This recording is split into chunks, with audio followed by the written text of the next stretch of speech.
Hello, listeners. This is episode 29 of our talk, and today's topic is failure versus courage. Ever tried? Ever failed? No matter. Try again, fail better. Samuel Beckett. And this is only part of the quote. The rest you will hear later. And yes, Samuel Beckett was a master in what he called failing. As artists, we all have these moments when things do not come out as we wish, as we feel stuck or have done something to our art that feels fail. But what does fail ever even mean?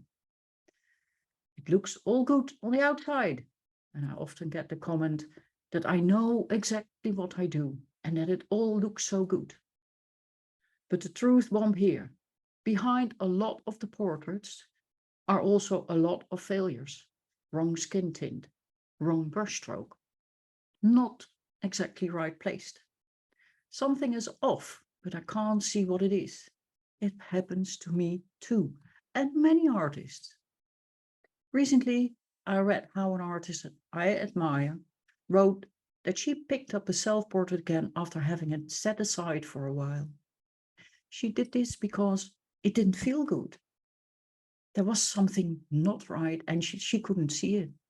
And her advice was to put it away for a few weeks, look at it again, and you see more. Well, this is my approach too. I put it away, I pick it up after a while, and somehow you see it again. Failing can also be something that brings us to what I would call happy accident. Because you know what? The deep desire to always, every time, create the perfect painting becomes boring as hell. So why not go with the happy accident and leave it as is? We need the contrast.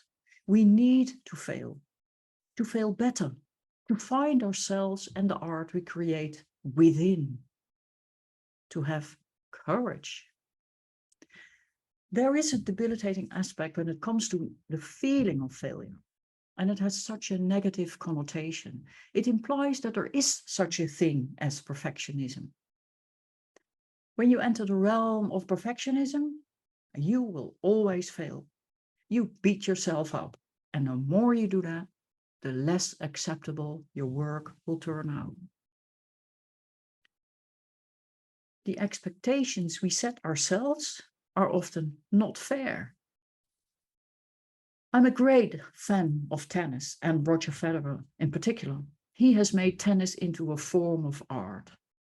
At one point, he said that even if you want to play the perfect game, you do not always can. If you do not win that particular game, you have to learn to embrace adversity. You have to embrace the bad. Nadal, another favorite, put it differently.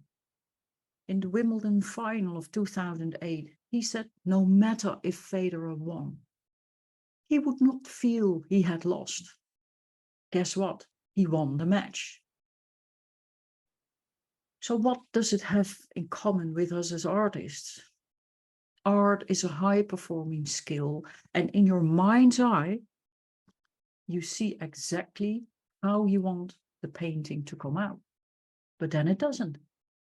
It squeezes out the joy, the fun, and the act of painting. So what to do about it? Embrace the adversity. See the happy accident. Leave it for a while and set up another painting where you go wild and tell yourself, even when the painting hasn't become what I wanted it to be, next time I will fail harder. Or, to use Nadal's words, I will not feel as if I have lost. I do it again and again and again. So when you come there, where I started with the quote of Beckett, I can give you the other part of that quote. You won't believe what you can accomplish by attempting the impossible with the courage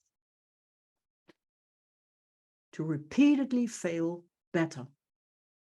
And I would say, have that courage.